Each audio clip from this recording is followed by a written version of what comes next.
Welcome to the offseason here in the Houston Oilers franchise.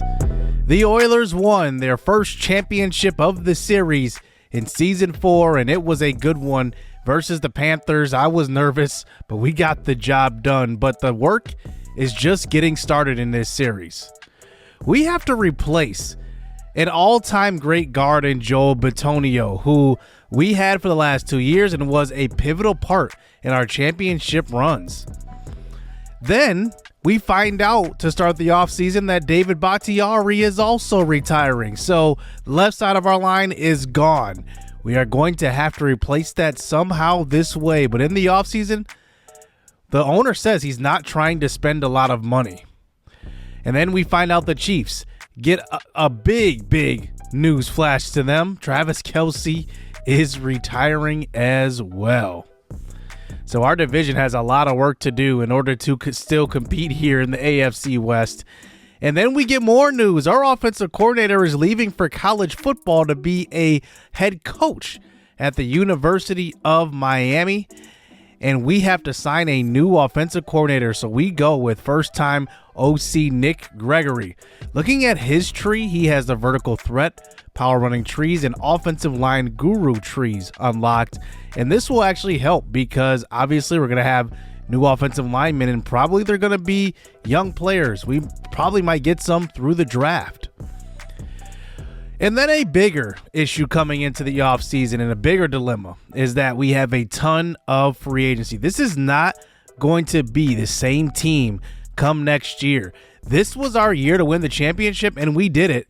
And now we don't hit the complete reset, but there's going to be a lot of question marks going into this offseason and who we're going to bring back and who's going to be the future of this team. We have a lot of cap room, but like I said, the owner does not want to spend a lot of money. He won his championship. Now he wants to start making money and collecting those draft picks and building through young talent. But one guy he says we need to re-sign is Antonio Gibson. He wants to make somebody the franchise, the face of the franchise, and it's been Antonio Gibson since the start of season number 1.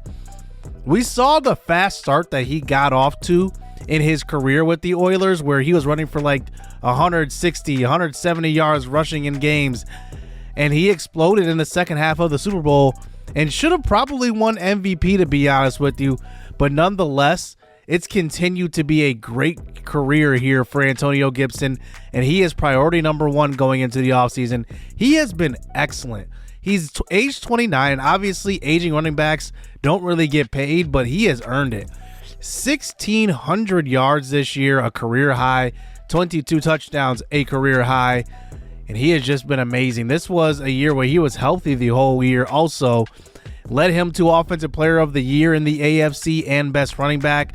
So he will get a hefty deal, a 3-year, obviously very player-friendly here, $55 million total, $13 million a year in base salary, and then $15 million in bonus.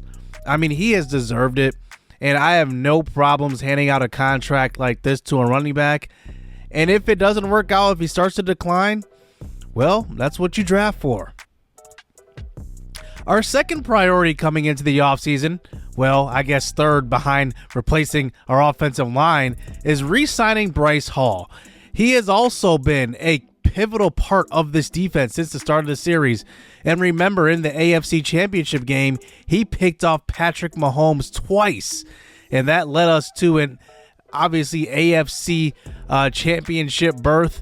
And we got to the Super Bowl and won it. And he was a big part of it. He's been a big part of this series so far since season 1. So we will give him an extension. Cornerbacks get paid, and that's what we're going to do. We're going to give him a 2-year extension worth about $19 million in base salary. He is getting big-time money, and he gets about $10 million in bonus as well. I mean, this is a hefty deal for a guy that's been a big contributor. So we give out 2 contracts to 2 29-year-olds, and they will be obviously our veterans on this team and team captains.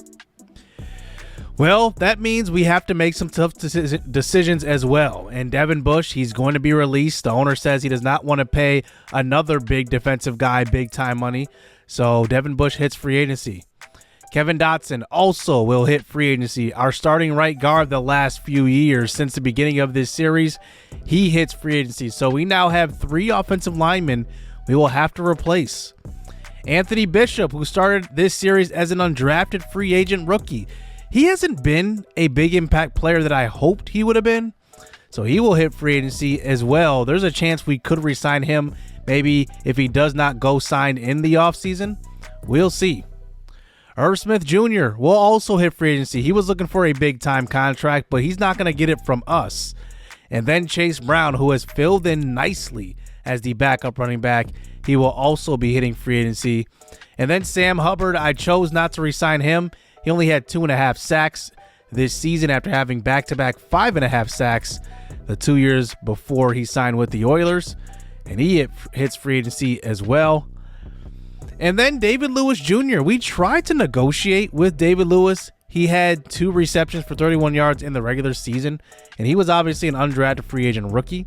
And I decided to actually give him a pretty sizable deal for a guy that isn't very big of an impact, and he decides to decline and hit free agency. I was very, very surprised by that.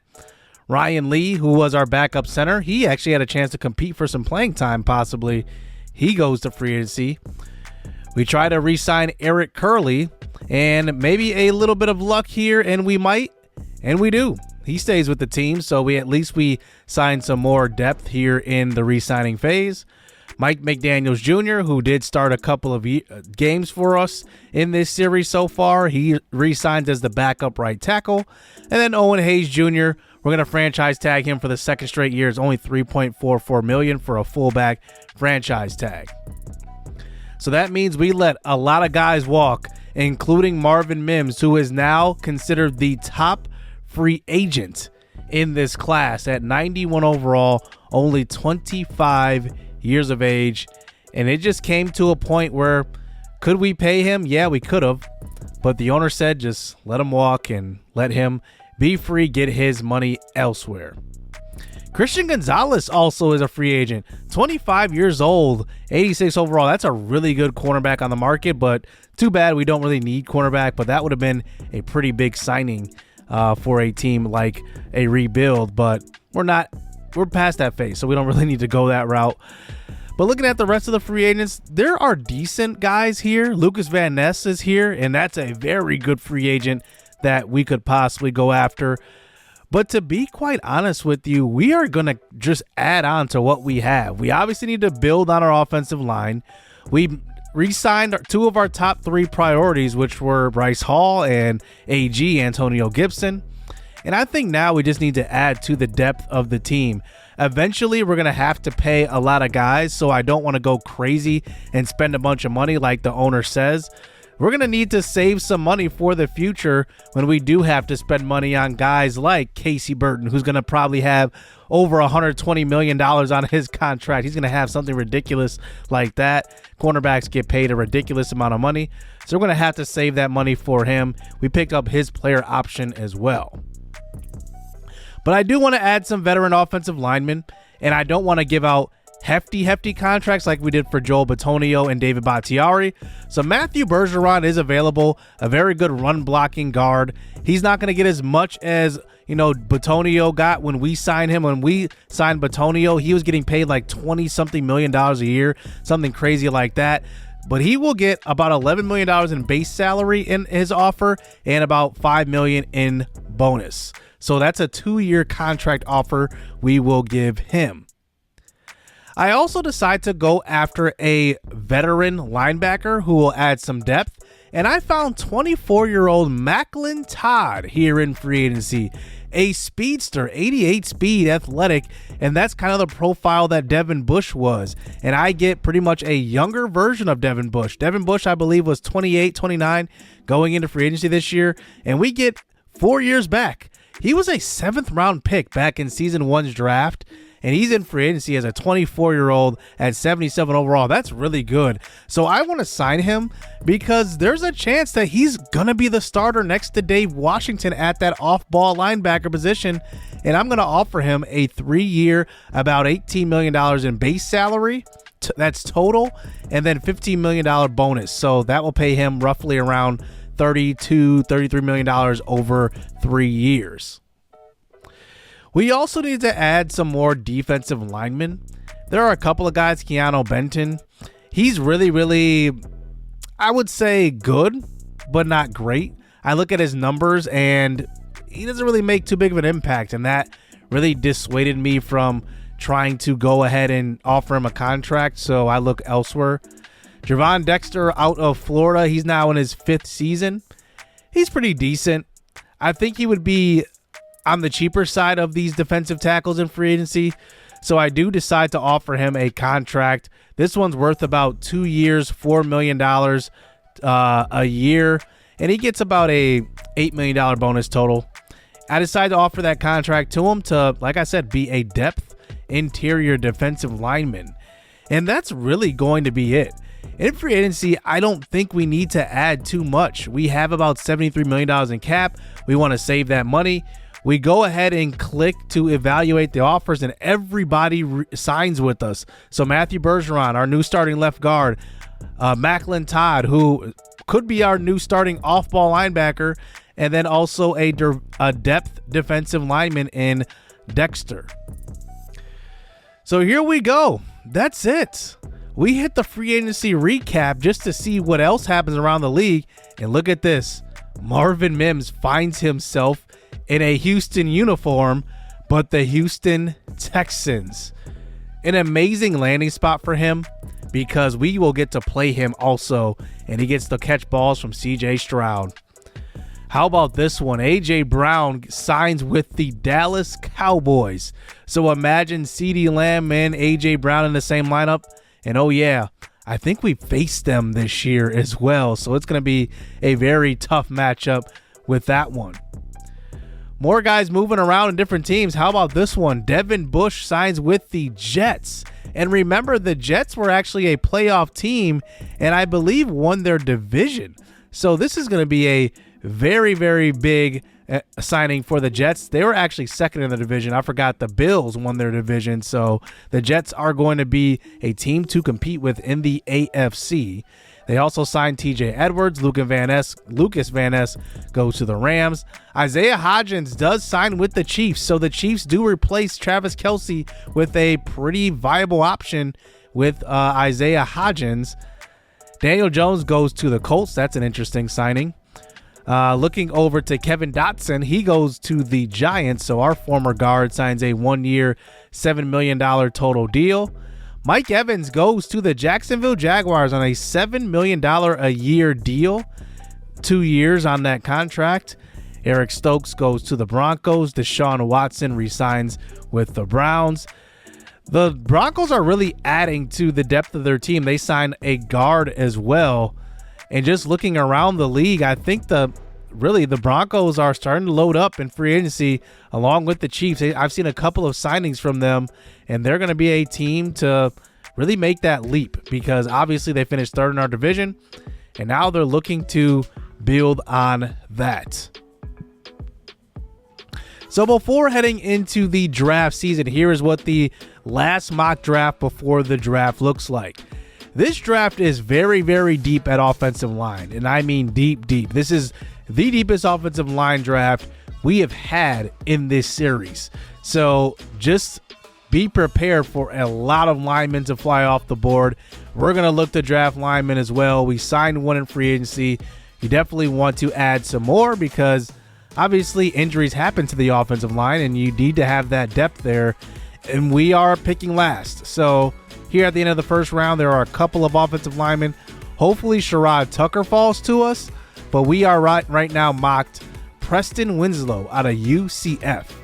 And we have a lot of these offensive linemen scouted all the way, so we have a good idea of who can play and who can't. So first, we have some pre-draft trades to get to. And let's start with every team in our division. And here were the standings in the regular season. The Chargers were the last team in 4-13.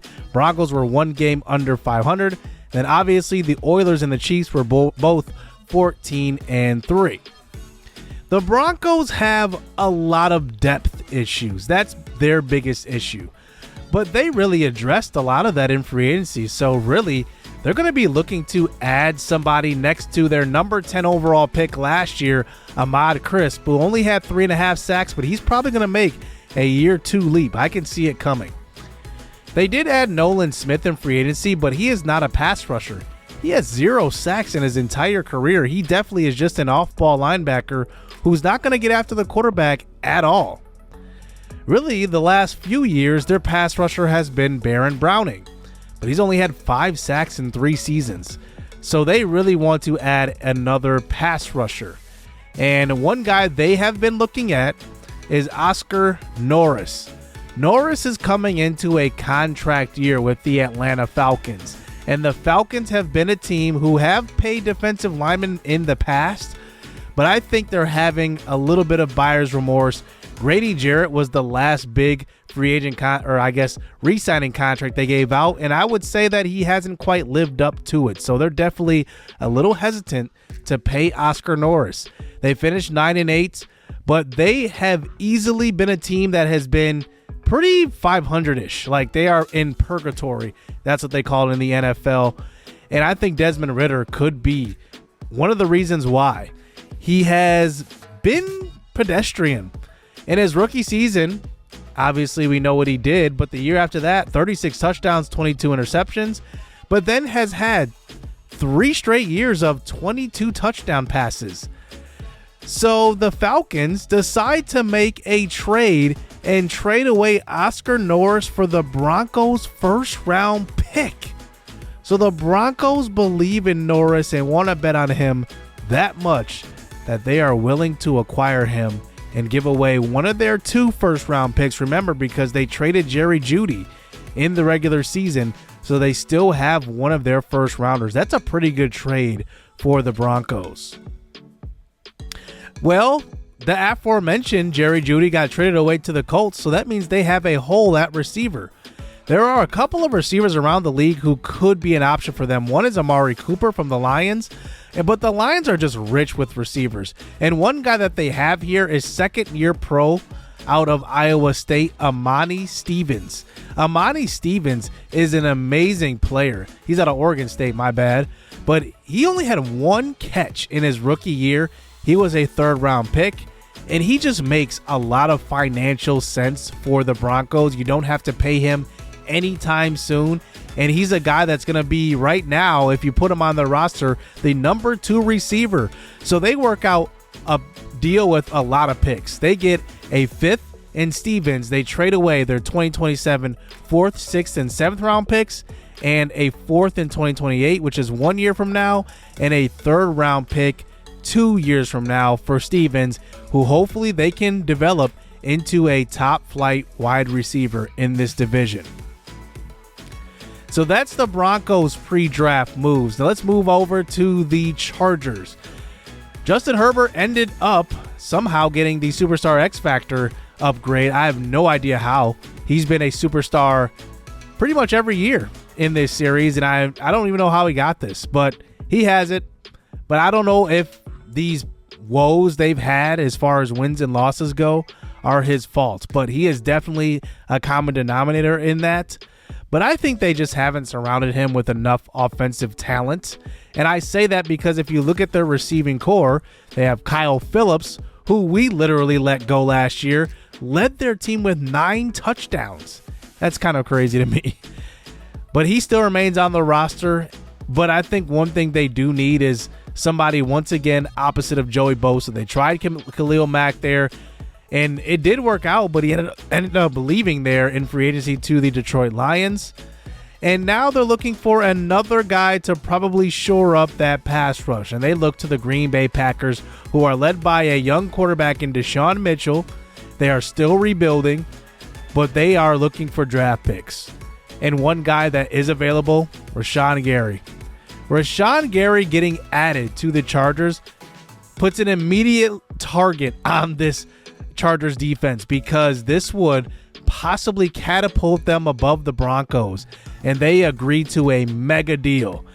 The Packers end up sending away Rashawn Gary and a third-round pick to the Chargers, and the Chargers send their starting center in Church, their first-round pick this year, a third round in 2028, a third round in 2029, which is 2 years from now, and a second-round pick in that same year, in a monster blockbuster deal to hopefully ascend the Chargers into relevancy, and we'll see if it works. But that was one hell of a Hail Mary. And now there's the Kansas City Chiefs, 14-3. They've won the division every year in this series. Remember, the Chiefs won the division this year. We just went on the road and beat them at Arrowhead this year after they beat us last year in the playoffs. There were rumors that they would be interested in Aaron Donald. Aaron Donald, though, is making a ton of money. He had a little bit of a down year, and he's likely headed into his final year of his career. It's more than likely that he's going to retire, but he got the franchise tag, which gave him $30 million. And the Chiefs just can't make it work. And you just see the cap room. That would put them way over the cap. And in Madden, you're not able to do that. So can't get it done for the Chiefs. But then they decide to just do a light deal and replace Travis Kelce with a young tight end. And it's going to be Arthur Baldwin from the Vikings. Very small deal for the Chiefs, and I don't think they need much because they have Patrick Mahomes, but they send a fourth-round pick for Baldwin, and hopefully he turns into, one of those young superstars that Patrick Mahomes all of a sudden makes relevant. So lastly, now to the Oilers. We currently have only 4 draft picks in this draft, and I think we just need to start acquiring picks here. And one guy that is still on our roster is Malik Willis. We signed him in free agency last offseason, and he didn't play. So I'm not going to have him just sit on the bench. I'm going to trade him to a situation where he can possibly play, and the Giants look like the most likely scenario. They have Mark Croft, who is a true 73 overall, and he ends up going for a mid-round pick, which I am very, very happy about. I almost decide to trade Nicholas Petit-Frere simply because this offensive line draft is so deep that I thought we could possibly acquire an offensive lineman in this draft that could be very, very comparable to Nicholas Petit-Frere, but I ultimately decide to keep him. So then I look at cornerback and I look at Monty Marshall. After just signing Bryce Hall to a deal, Monty Marshall is going to be a free agent next year, so I might as well just get the value out of him that I can get right now in order to maximize his value. And I decide to strike a deal with the Patriots, sending a 5th-round pick in 2029 with Monty Marshall for a 3rd-round pick this year. Now, that 3rd-round pick is very valuable because the Patriots have the number 1 pick in the draft, so we have the first pick in the 3rd round. And with that, we begin the NFL draft. We have 51 roster spots already filled up of 75, and the Patriots are on the clock to start this draft. And with the first overall pick, they select Tyson Schmidt out of Texas A&M, a consensus probably top 3 pick in this draft. Well, the Patriots decide to go offensive lineman. They have a lot of pieces to fill up, but they decide to really protect their young quarterback. Remember, the Bears have the number 2 overall pick in this draft, and their starting quarterback current day right now is Phillip Waters. And I think that they might end up just adding more depth around him. I don't think he got a fair shot at being a starter because he was hurt. Remember, we saw him play only 1 series. We were watching it live. He got hurt for the remainder of the season. Ended up coming back, really, for the last 2 games. But they decide to add a defensive end in Tim Warner. I compare Tim Warner to Heath Burnham with the Oilers. He's just an all-around guy, can get after the quarterback, can stop the run. I really, really like him. This is a good value pick, to be honest with you, here at the top of the draft. And I think he's going to be a guy that can contribute in every way. The only downside is that he is normal dev, but he would develop into a really good piece for them on their D-line. The Packers draft Malik Richardson, a pass rusher out of USF. The Saints draft Cameron Bradshaw, a defensive end out of NC State. You're going to see a lot of edge rushers and defensive ends and tackles early on in this draft. Kevin Henson out of Oregon State goes next. And then the Houston Texans, who are having an amazing offseason so far. They signed Marvin Mims in free agency and now add a tackle to protect CJ Stroud. And they add Matt Shelton, who I have pegged as the best overall player in this entire draft class. And they get the best offensive lineman, in my opinion. First receiver goes off the board. Jelani Barker goes to the Rams. The Packers have their second first-round pick. They go Michael Groves. They just need to add talent. They were terrible this year and throughout this series, to be honest with you. Chuck Nowak, another defensive lineman. Judah Washington, another defensive lineman, goes to the Tampa Bay Bucks. And now the Broncos are on the board, and they select Johnny Brown, a hard-hitting safety out of Arkansas. I didn't see this coming, but the Broncos decide to add to their secondary, but they did choose one of the best players available, and that's probably what they were doing here. One of my favorite players in college football. This is one of my favorite plays, too. Watch him. Gets absolutely juked out of his shoes, comes back and absolutely lays the boom on that receiver. And I think that's going to be a pretty big piece for the Broncos, especially needing to add a more intimidating defense, especially seeing that the Chargers just added Rashawn Gary to their D. The Lions add a quarterback in the first round, and remember, that's a big move for them because they have DTR at quarterback. That's an interesting one to pay attention to. I wonder what's going to come out of that. Connor Bozeman, who I had as the best safety in the draft, goes at pick number 21. Jimmy Fleming, a good left tackle, goes to the Ravens. Damian Kramer out of Utah goes to the Bengals. And we are nearing our first-round pick here. 5 more picks to go. George McCain to the Jets. Doug Izzo, a right tackle to the Iowa. Wow, from Iowa. And then as we come up to the Chiefs pick, we see they pick a left tackle as well. So they pick a guy to protect Patrick Mahomes. And now the Panthers, who we just got in a dogfight with in the Super Bowl, Niles Dotson, who I really, really liked at left tackle. If they wouldn't have selected him, I would have been picking him at that next pick. So here we go. And my strategy in this one, for the first time really in this series, is best player available. Not regardless of position, because we don't need quarterback, but I'm looking at best player available. I look at a lot of guys here, and there is a lot of talent here, a lot of receivers, but I don't really like any of these guys. I think that they're maybe not the most talented. I look at right tackle, and really Dodson was the guy I was going to go with. Looking at the next guy, Tyrone Marrow. He is okay, not as good as Dodson was. And then there's Tony Wilkins at left tackle. He's projected a late round pick. So now we move inside to interior offensive linemen, and we start our evaluation for these linemen. And we start with Clayton Goodman out of NC State. Look at these attributes. I mean, everything is solid. Pass blocking, run blocking. He looks like an excellent choice there with our first round pick. He is one guy we're considering. The next guy we're considering here is Nasir Goodwin.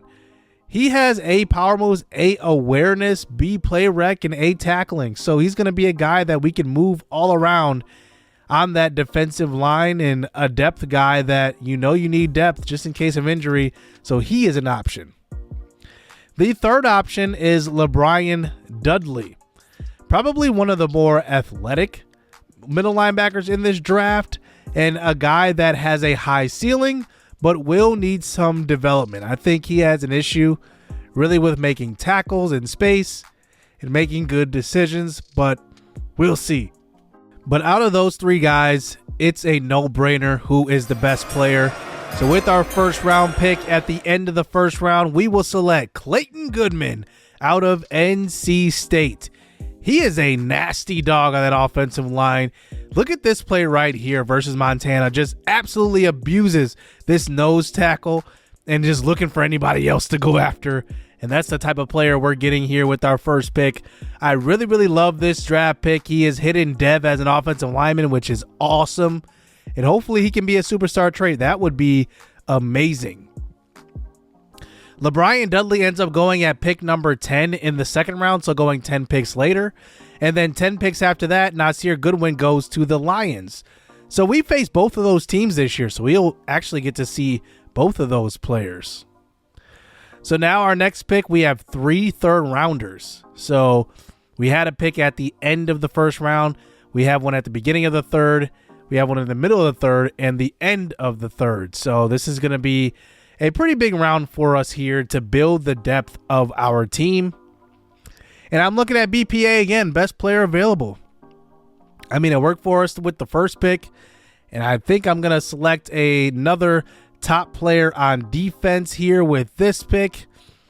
And I'm looking at a couple of guys, but one guy really, really sticks out. It's Eric Freeman out of Michigan State. We are going to be selecting him with that first pick of the third round. There's a big issue, though. Eric Freeman did not play college football this past season, so we do not have game film on him.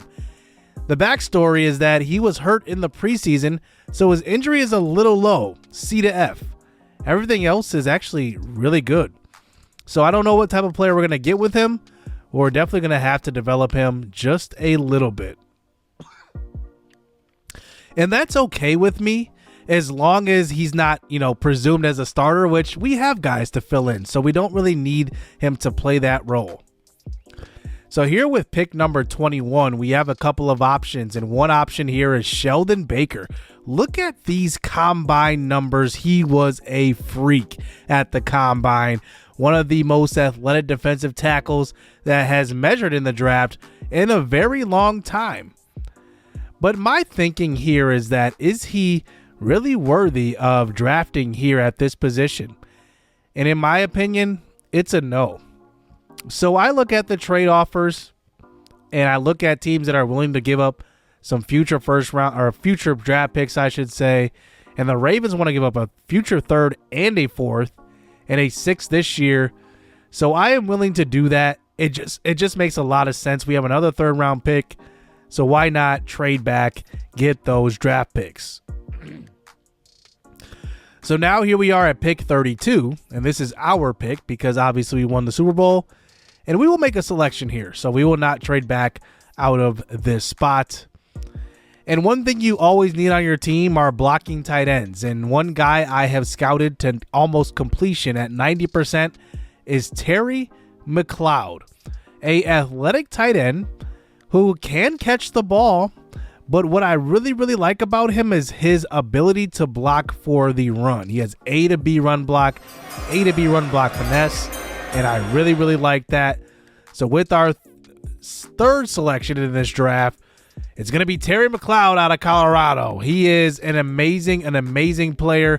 Reminds me a lot of I would say, poor man's version of George Kittle.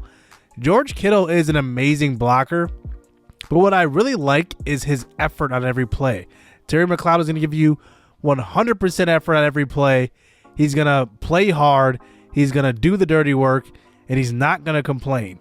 That is the type of player you want on your team. So for the rest of the draft, we have a 5th and I believe 2 6ths.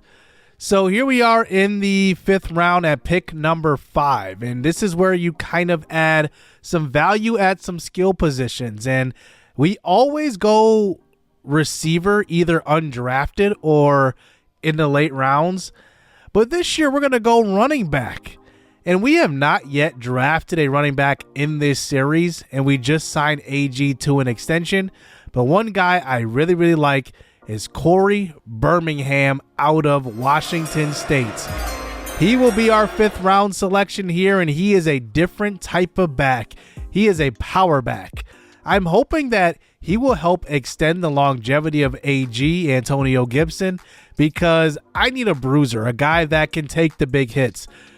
obviously score the touchdowns.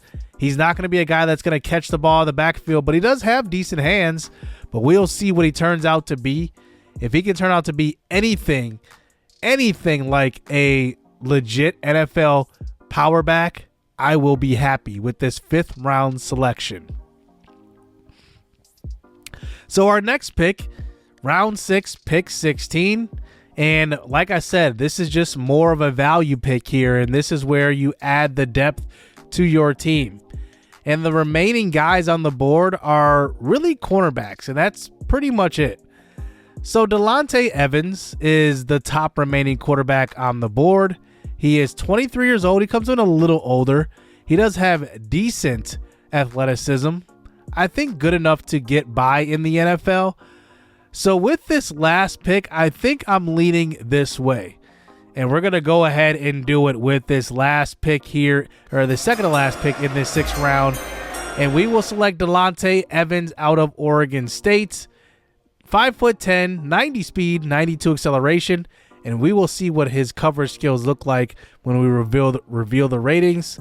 But with this final 6th round pick, I just decided to trade out of it, get some future picks for it, and add some picks to the future. So that's going to be it. 5 total draft picks in this draft. And now we reveal the ratings. Clayton Goodman, 74 overall.